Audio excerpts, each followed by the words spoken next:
Hello, how are we? How are we doing? Okay, this is the last lecture before we take the test over chapters 8, 9, and 10A, right? So after this class, folks at home, you will be free and clear to go take that exam. That exam, I guarantee you at this point, is already in the testing center for you. As always, remember to check the calendar dates on the class website, the due dates. Don't wait till the last day to take it. You can take it before that. And also always make sure they give you the correct test, folks at home. So let's go ahead and go over the homework. Now, I believe I assigned exercise 10.4, 10.5, 10.6, 10.7, and 10.8. These right in a row, right? Okay. So there are those, folks at home, if you need to look at those again. But let's go ahead and talk through those, go through the answers. Okay? All right. Exercise 10.4. Ramirez Company installs a computerized manufacturing machine or machine in its factory at the beginning of the year at a cost of $43,500. The machine's useful life is estimated at 10 years or 385,000 units of product with a $5,000 salvage value. During its second year, the machine produced 32,500 of product, 32,500 units of product. What is the second year depreciation under the straight line method? Under the straight line method. Okay, well, let's take a look. Okay. Straight line's pretty easy. We just take the cost of $43,500 less the residual or salvage value of $5,000 divided by 10 years. That's $38.50 per year. Is that correct? Okay. I went ahead, they didn't ask for it, but I went ahead and made the journal entry if you want to see what that looks like. As a reminder, we debit depreciation expense, credit accumulated depreciation. Correct? All right. Now, 10.5, I'm not going to read it all because it's exactly the same verbiage, but now they're asking, what is the machine's second year depreciation if instead we use the units of production method? Well, the first thing that we're going to do is we're going to figure out our depreciation per unit, right? Okay. Our depreciation per unit is $43,500 minus $5,000. But then we divide it by the total amount of production that we believe we're going to get out of that piece of machinery. So once we take that divided by that, we get 10 cents per unit. That's how much we're going to depreciate, 10 cents per unit. In the second year, they actually produced 32,500 of units.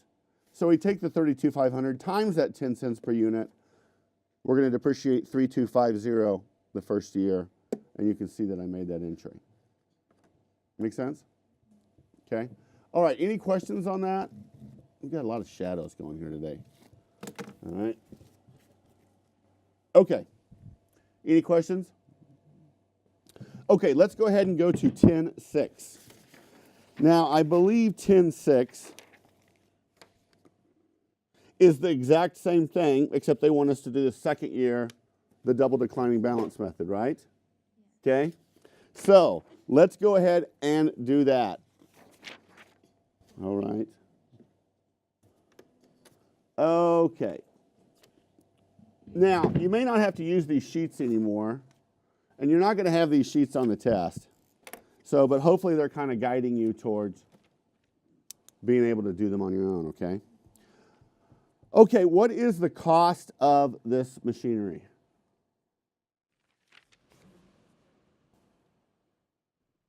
In exercise 10.6, what's the cost?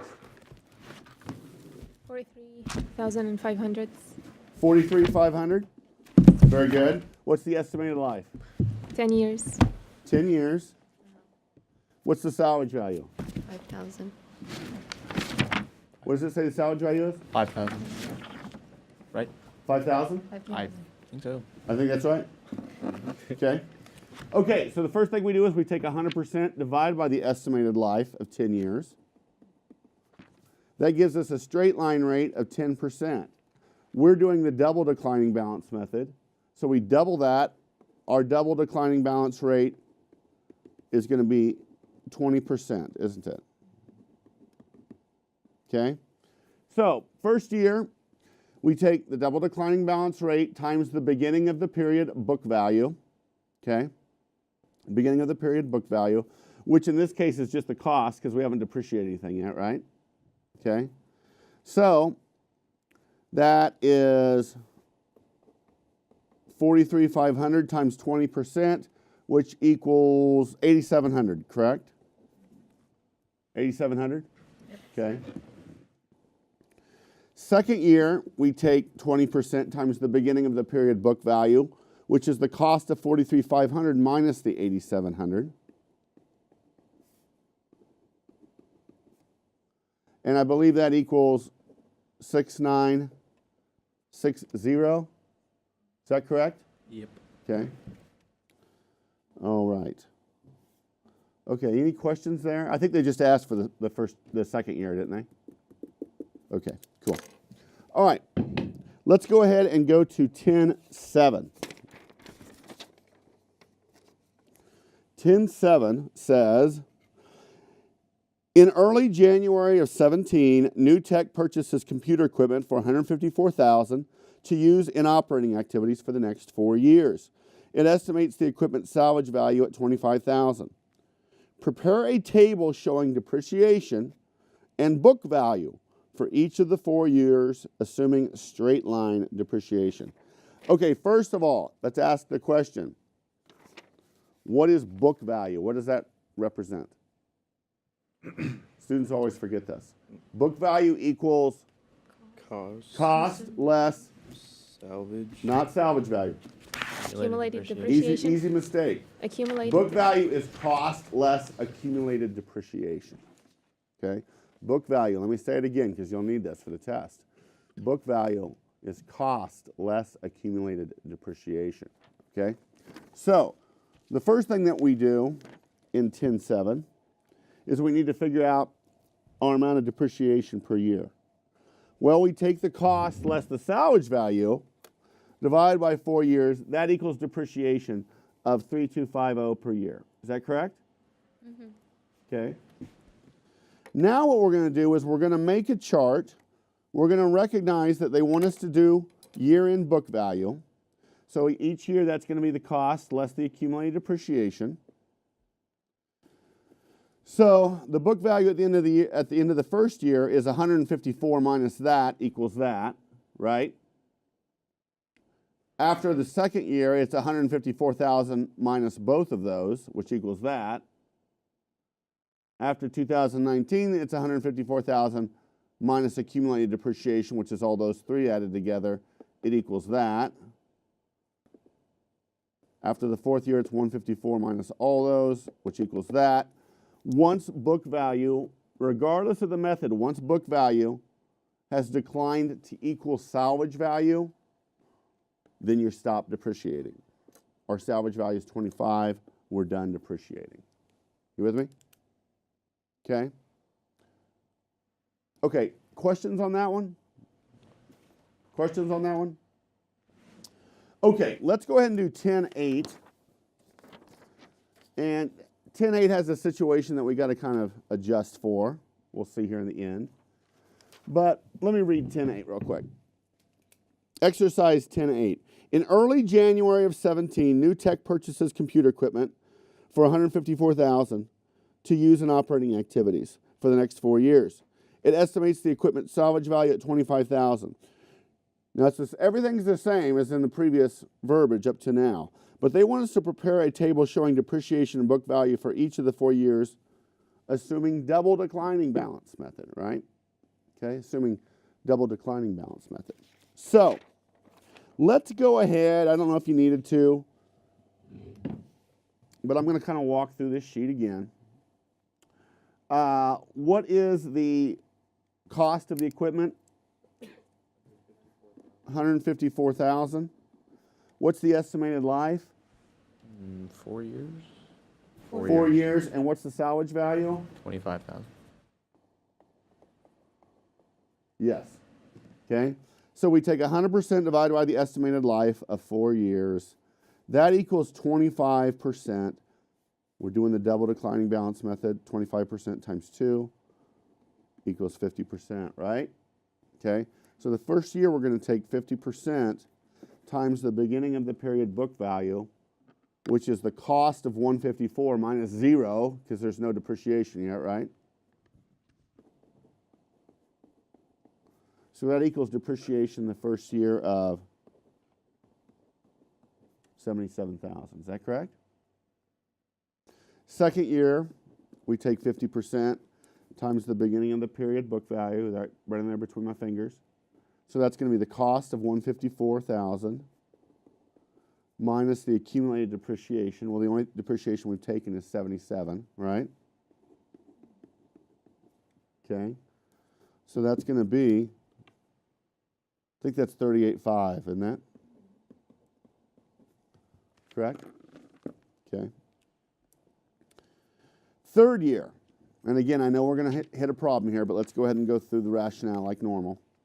We're going to take the double declining balance rate of 50% times the beginning of the period book value right there in between my fingers of 154,000 minus depreciation year 1 minus depreciation year 2. Okay. Now, if we do that, I believe, I'll double check my math here, but I believe we get 19,250. Okay. I believe we get 19,250. However, we can't do 19,250 because that would take us down. That would take us so our book value was below salvage value. Okay, and let's see how we could see that. Okay. All right. Well, the cost of the asset is 154,000, right? Less accumulated depreciation. Okay. Now, after the first 2 years, we have accumulated depreciation. After the first 2 years, we have accumulated depreciation of 77 and 38.5, correct? Okay. So the total of that is 115,500, correct? That's accumulated depreciation after the second year. Is that correct? So that equals that's how we get our book value. This is the book value at the end of year 2 or at the beginning of year 3, whichever one you want to think of it.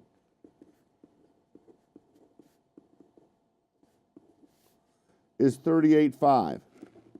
Okay? Now,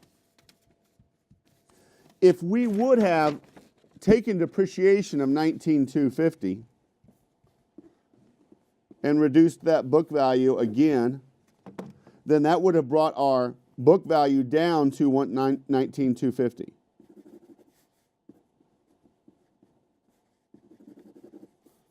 Okay, if we would have taken another year of depreciation, you're going to tell me that we can't see that, right?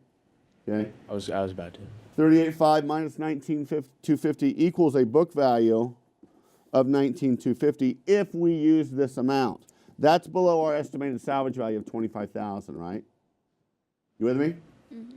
So the way I think of it is this, is that book value cannot go, we can't do the 19,250. We know that, right? Okay. That book value at the end of year 2 is 38,500. The book value at the end of year 3, that's going to have to stop once it hits 25,000, right? So what is the amount of depreciation that we can take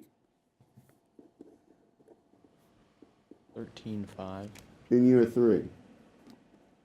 It's 13,500. Does that make sense? because now the book value will be 154,000 minus the 115,500 minus the 13,500 equals 25,000. You following? So if we look at the chart that they have us do,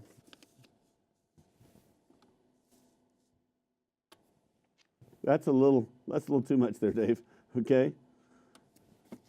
Then we know we have to force that last number, or force the number in year 3, right? Because we can see our year-end book value. It's 25. That now equals the salvage value of 25,000 that's estimated. We are done depreciating, right? You with me? You following me? Okay. Now I've done enough of these to know that it's like, well, when do you have to start checking that every time? Well, usually you're good through at least half of the life of the asset. Okay. Now this is only a 4-year asset, estimated life, right? And it had a high salvage value. The higher the salvage value, the sooner you have to start making sure you're not depreciating below the book value. Okay. But this is very hard to do if you don't understand what book value is, isn't it? Book value is cost less accumulated depreciation equals book value. Cool? Questions on that, folks? Okay, I hope you guys did your homework. The way you learn this stuff is by doing it. What I want to do now is we're going to take some time. I'm probably going to give you about, I don't know, 8 or 10 minutes or so. And I want you to work on this handout here. It's called Phil Murray's Vehicle. Okay? Phil Murray's Vehicle. Now, look to see what I'm asking here. One thing I want to point out, sometimes students get in a hurry on a test and they don't read their test questions carefully. I am asking you for the amount of depreciation expense. I'm not asking you for accumulated depreciation. I'm not asking you for book value. I'm saying, what is the amount of depreciation expense for each of these first 2 years if you use those 3 methods? Okay? Each question here is independent of the other method, obviously. You see what I'm saying? So this is actually a past test question. Okay, but I wanted to print it off and have us work in class, get a little extra practice. So let's go ahead, you folks at home, work on it as well. Let's work on Phil Murray's Vehicle.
first of all, here I'm going to show you how we calculated these, of course.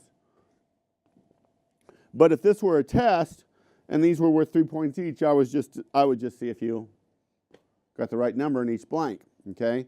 So those are the answers for each of those methods. Let me talk about how we arrived at them, okay?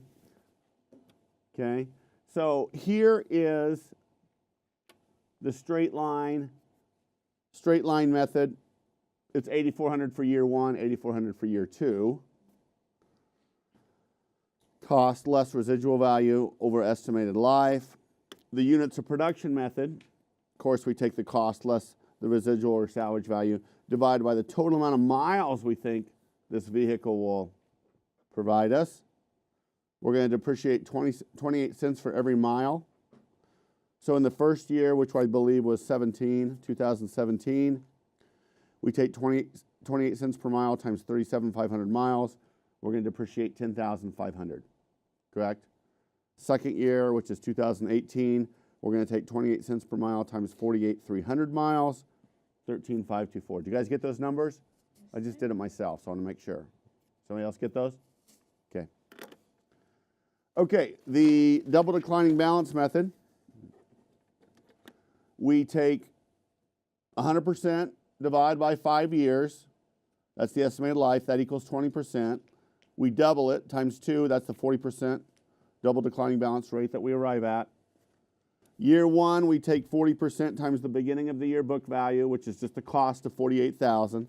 That gives us $19,200, right? Year 2, we take that 40% times the beginning of the year book value, which is 48 minus 19,200 that we depreciated in year 1. That equals 11,520, okay? And we have not depreciated book value below salvage, so we're good. So that is how we get all of these amounts that are right there. Okay, cool? Questions on that? Okay, I want to point out a few things as we wrap up here. Any questions on that one? Okay. First of all, please note that if you turn the page in your handouts, I have another handout called Ted Baxter Company. And beyond that handout page is the answers. Okay? So this will give you, if you want more practice, you can do that, okay? Now, the best way I always say to study for a test is what? You can come off that. What's the best way to study for one of my tests? Redo your To homework. see if you can redo the homework, okay? To see if you can redo the homework. Don't just look over the homework, see if you can produce the answer, okay? Also want to point out that you do have a review sheet for this test in your handouts, okay? It tells you exactly what we covered, and it's very specific. Remember, we're only testing on this test the first part of chapter 10, which is those pages, okay? And it covers these subjects, okay? After the test, there's more of chapter 10 that we'll go over. Chapter 10 is a really long chapter. So I decided years ago to stop in the middle, have the test, and then come back after the test and finish it up, okay? So there's that review sheet. Another thing that I pointed out to the class, but I want to point out to you folks at home, is, I think I've said this before, but it bears repeating, is if you ever have a test question like this one right here, where it says the journal entry to do this would include a debit to this, a credit to this. Always just make the journal entry. Just act like it is not even a multiple choice. Just cover up the answers. Just write out the journal entry. And then once you've written out the journal entry, then look to see the options that they gave you and which options actually reconcile to what you did. And always look through them. As soon as you find the right answer, don't stop, because sometimes at the very end, there could be one of these that say 2 of the above or whatever. Okay? So as much as possible with multiple choice, come off that, as much as possible with multiple choice, I always say as much as you can, cover up the multiple choice answers, answer it in your head, and then look for the appropriate one. Some people always think the multiple choice is tricky, or they talk themselves into a wrong answer. Okay, we've all done that. Okay? All right, I think we're good to go, aren't we? So, folks at home, take that fourth test over chapters 8, 9, and the first part of 10. Once we come back, we'll have about 6 lectures, I think. 5, 35, 36, 37, 38, 39. No, 5 lectures. Just 5 lectures. Okay? We'll have 5 more lectures after the test, and then we'll be done, except for the comprehensive final. Okay? So, good luck studying for the test, and we will see you guys later. Bye-bye.